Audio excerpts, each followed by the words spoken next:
नमस्कार दोस्तों, मैं अनिकेत आप सभी का स्वागत करता हूं पबैट टॉक बाय अनिकेत में। आज हम अपने एक थिंकर को और कवर करने जा रहे हैं जिनका नाम हेनरी फ्योल है। मैनेजमेंट के फादर कहे जाते हैं हेनरी फ्योल। बहुत ही इंपॉर्टेंट है ये। टेलर वर्सेस फ्योल, आपने पोस्ट मेरा देखा होगा, आपने पीवाईक्यूज अगर लगाए होंगे नेट के या फिर यूपीएससी के भी, तो आपको इनके ऊपर भर भर के पीवाईक्यूज मिलेंगे। ठीक है, तो हेनरी फ्योल जो हैं आपके बहुत ही इंपॉर्टेंट एक थिंकर हैं हमारे। मैनेजमेंट में भी पूछे जाते हैं, पब्लिक एडमिनिस्ट्रेशन में भी पूछे जाते हैं। आज हम पबैट टॉक्स बाय अनिकेत में हम इसको कवर करने वाले हैं। चलिए बिना देरी के हम आगे बढ़ते हैं। ठीक है, सबसे पहले सबसे इंपॉर्टेंट फैक्ट जो है वो ये है कि इनकी जो बुक है उसका नाम क्या है, इसको आप नोट कर लीजिएगा, स्टार लगा लीजिए, ये बहुत इंपॉर्टेंट है। और हाँ, जब भी आप बैठा करिए यहाँ पे लेक्चर करने के लिए, आप एक पेन पेपर लेके जरूर बैठें ताकि आप सारी की सारी चीजें आप नोट डाउन कर सकें। ठीक है, तो इनकी बुक का क्या नाम है? General and industrial management. General and industrial management. General and industrial management किस ईयर में आई? 1916। ये एक फ्रेंच कंपनी में काम करते थे जो कि माइनिंग की कंपनी थी, और ये वहाँ पे एक एग्जीक्यूटिव पोस्ट पे थे। ठीक है, और ये बहुत ही सक्सेसफुल रहे थे अपने उस टाइम में, उस कंपनी में, उस माइनिंग कंपनी में, फ्रांस में बहुत ही ज़्यादा सक्सेसफुल रहे थे। और इनको मैनेजमेंट के लिए और अपने कंट्रीब्यूशन के लिए मैनेजमेंट की फील्ड में, पब्लिक एडमिनिस्ट्रेशन में, इनको फाउंडर ऑफ मैनेजमेंट साइंस बोलते हैं। ठीक है, फाउंडर ऑफ मैनेजमेंट साइंस। अब एक क्वेश्चन आ जाए, मान लीजिए who is regarded as founder of management science या फिर मैनेजमेंट प्रोसेस, तो आपको किसका आंसर करना है? क्या आंसर होगा इसका? फ्यूल। ठीक है, क्या आंसर होगा? फ्यूल। नेक्स्ट, इन्होंने जब मैनेजमेंट या एग्जीक्यूटिव के लिए कुछ टास्क बताया ना, वो क्या टास्क हैं, वो क्या एक्टिविटीज हैं, वो जानना जरूरी है। इन्होंने 6 एक्टिविटीज में पूरे मैनेजमेंट, पूरी एक कंपनी का जो काम है ना, वो सारा का सारा काम छह आइडियल हेड्स में मतलब बांट दिया। ठीक है, 6 आइडियल हेड्स का मतलब है मैनेजरियल जो आपकी एक्टिविटीज होंगी वो कितनी एक्टिविटीज होती हैं, उनमें इन्होंने बांट दिया है कि ये 6 एक्टिविटीज होती हैं। इनके अलावा एक कंपनी में, एक ऑर्गेनाइजेशन में कोई भी अदर काम नहीं होता है, सब इन्हीं हेड्स के अंडर में आएंगे। आप देख लेते हैं ये 6 एक्टिविटीज जल्दी से हैं क्या। ठीक है, ये आपका है technical, commercial, financial, security, accounting और मैनेजरियल। ठीक है, technical, commercial, financial, security, accounting और साथ में आपका मैनेजरियल। ठीक है, अब टेक्निकल का मतलब क्या है? साफ साफ समझ में आ रहा है, जो बहुत ही ज्यादा टेक्निकल काम होंगे, जैसे प्रोडक्शन हो गया, अडेप्टेशन हो गया, है ना, टेक्नोलॉजी रिलेटेड हो गया, ये सब किसमें आता है? आपका टेक्निकल में ये वर्क है। देन उसके बाद में हमारे पास में आता है कमर्शियल।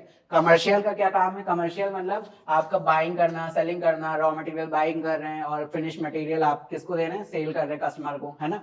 देन ये आ जाता है आपका कमर्शियल में। फाइनेंशियल की बात करें तो कैपिटल फॉर्मेशन और उसका यूटिलाइजेशन। सिक्योरिटी का एग्जांपल हो सकता है प्रेमाइसेस जो है ऑर्गेनाइजेशन का, जो आपकी प्रॉपर्टी है कंपनी की, protection of company and premises, ये भी आपका एक तरह का एग्जांपल हो सकता है सिक्योरिटी में। देन आपका आता है अकाउंटिंग। अकाउंटिंग में जैसे हमें पता है स्टॉक टेकिंग, लॉस और प्रॉफिट एंड लॉस शीट बनाना, फिर उसके बाद हमारा बैलेंस शीट बनती है। ठीक है, देन आता है हमारे पास में मैनेजरियल। मैनेजरियल मतलब इन्होंने ये भी कहा है कि एक एग्जीक्यूटिव का काम मैनेजमेंट को संभालना भी है। Management as a kind of work, या टास्क।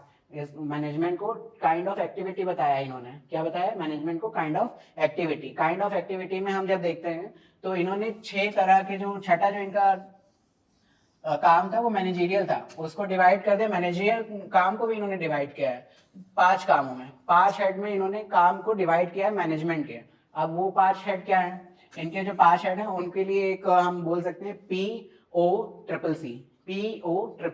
POCCC का मतलब है planning, organising, command, coordination, control.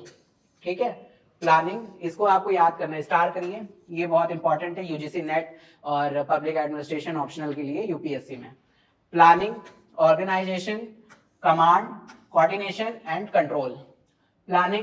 Planning क्या होता है? प्लानिंग जो आपका होता है वो फ्यूचर के लिए होता है। ठीक है, प्लानिंग फ्यूचर के लिए होता है, जो कि आप सेपरेट करोगे किसको? लॉन्ग टर्म गोल्स को और शॉर्ट टर्म टारगेट्स को, ताकि आप अच्छे से प्लान कर सको। देन उसके बाद में आता है आपका ऑर्गेनाइजेशन। ऑर्गेनाइजेशन किसका? मटेरियल का और ह्यूमन का। मटेरियल मतलब रॉ मटेरियल को देख रेख करना, उसका प्रोडक्शन करना, फिनिश्ड मटेरियल को अच्छे से बनाना, उसकी क्वालिटी चेक, ये सब आपका ऑर्गेनाइजेशन में आता है। और फिर ह्यूमन का मतलब है कि आपका करियर एडवांसमेंट और आपका ट्रेनिंग, ये सब चीजें आती है ह्यूमन में, ये ऑर्गेनाइजेशन का काम है। देन आपका आता है कमांड। कमांड का मतलब होता है अपने ऑर्डर्स को मनवाना, ठीक है, कि आपके पास में अथॉरिटी, आप उसको मनवा रहे हो अपने जूनियर से, अपने जो भी सबऑर्डिनेट्स हैं उनसे आप अपना काम करवा रहे हो, अपना ऑर्डर है, अपना कमांड देना, ठीक है। देन उसके बाद में आता है आपका कोऑर्डिनेशन।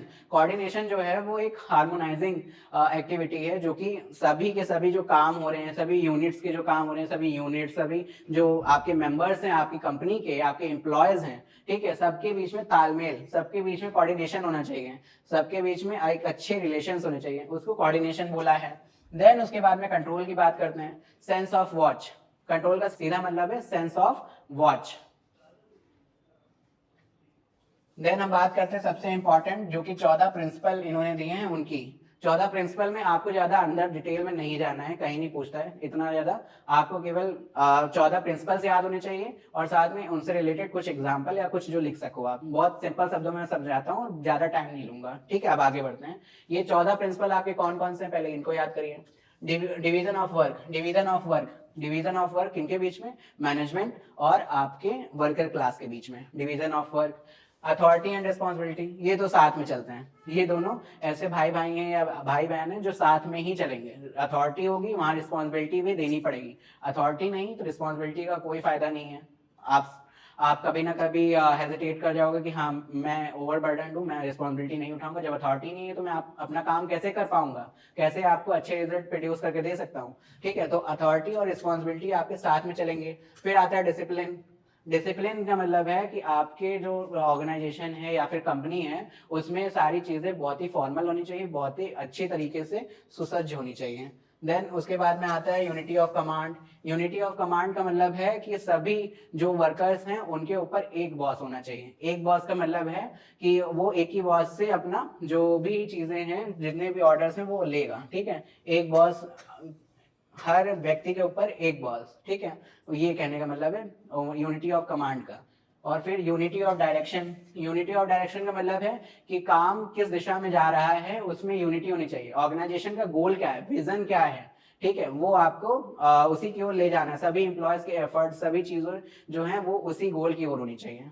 देन उसके बाद में subordination of personal interest into general interest. General interest का मतलब है कि आपका जनरल इंटरेस्ट का मतलब है आपका कंपनी का जो इंटरेस्ट है, ऑर्गेनाइजेशनल इंटरेस्ट है, वो सबसे बड़ा होना चाहिए, यहाँ तक कि इंडिविजुअल इंटरेस्ट से भी बड़ा होना चाहिए, ठीक है।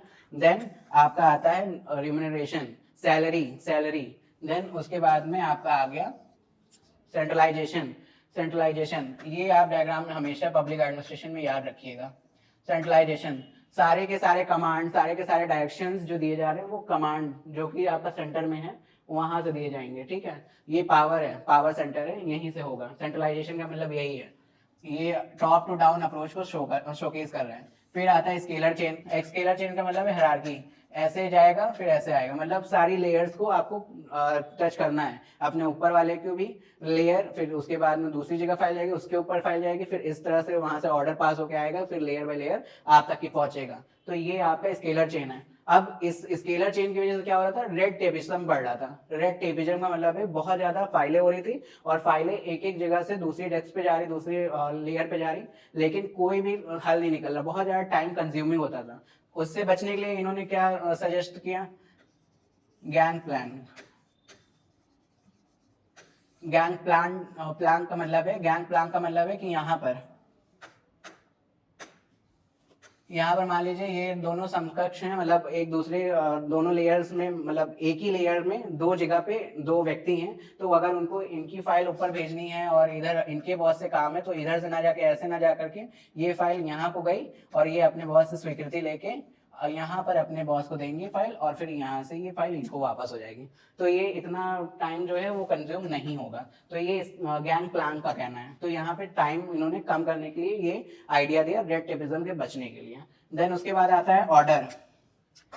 ऑर्डर आ गया, ऑर्डर का मतलब है सारी चीजें परफेक्ट प्लेस पे होनी चाहिए, मतलब एक इंसान जो सही जगह पे है, सही काम कर रहा हो और सही आपके टाइम पे हो, तो सारी चीजें आपकी ऑर्डर पे होंगी। इक्विटी, इक्विटी कहाँ पे होनी चाहिए? रिलेशनशिप में होनी चाहिए इक्विटी, एम्प्लॉय एम्प्लॉयर रिलेशनशिप में, कोऑर्डिनेशन में, आपके जितने भी फेयर चीजें सब में आपकी इक्विटी होनी ही चाहिए। इक्विटी क्या होता है? एक साधन होता है इक्वालिटी को पाने का, ठीक है?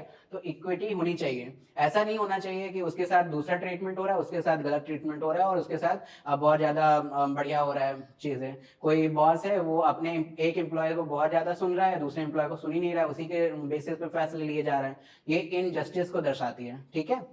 देन उसके बाद में stability of tenure. Stability of tenure जब बात करते हैं, 2006 में प्रकाश सिंह केस हुआ था, उसमें जो आपके ऑनरेबल सुप्रीम कोर्ट है, उन्होंने 2 इयर्स का जो आपका वो है टेन्योर स्टेबिलिटी के लिए बात करी थी कि फिक्स्ड टेन्योर होना चाहिए 2 साल और उससे ज्यादा का, डीएसपी लेवल के ऊपर आई थिंक, है ना? तो यहाँ तक की बात करी थी, ये एग्जाम्पल है उसका। देन उसके बाद में हमारा आता है इनिशिएटिव।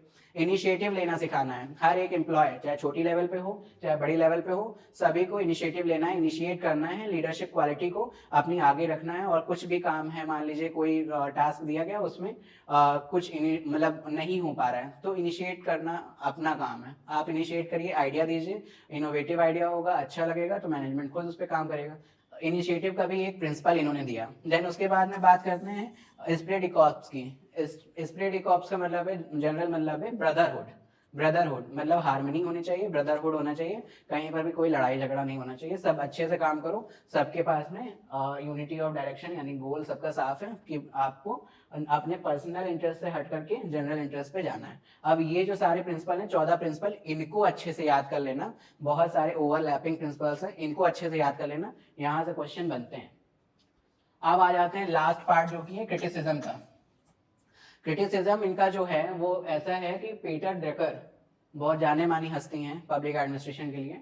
पीटर ड्रकर जो हैं, इनके जो एफर्ट्स हैं, मतलब प्यूअल के जो एफर्ट्स हैं, उनमें इन्होंने बताया कि लैक कर रहा है स्ट्रक्चरल एस्पेक्ट। स्ट्रक्चरल एस्पेक्ट क्यों लैक कर रहा है? क्योंकि फ्यूल ने जो कि शॉप फ्लोर लेवल के जो आपका ऑर्गेनाइजेशन है उस पर ध्यान ही नहीं दिया है, उन्होंने केवल मैनेजमेंट पे ध्यान दिया है। किस पे ध्यान दिया है? मैनेजमेंट पे ध्यान दिया है। तो इस वजह से इन्होंने कहा है कि स्ट्रक्चरल इनके पास में पॉइंट ऑफ व्यू है ही नहीं, इनका विजन जो है केवल और केवल सेंट्रलाइजेशन पे जाता है। तो इन्होंने इसको कहा है वर्स्ट मिस्टेक, किसकी? फ्यूल की। देन उसके बाद में ओवरलैपिंग, जैसा मैंने बताया, अब आप पीछे देखेंगे प्रिंसिपल में, ओवरलैपिंग में कैसे आपको पता चला ओवरलैपिंग।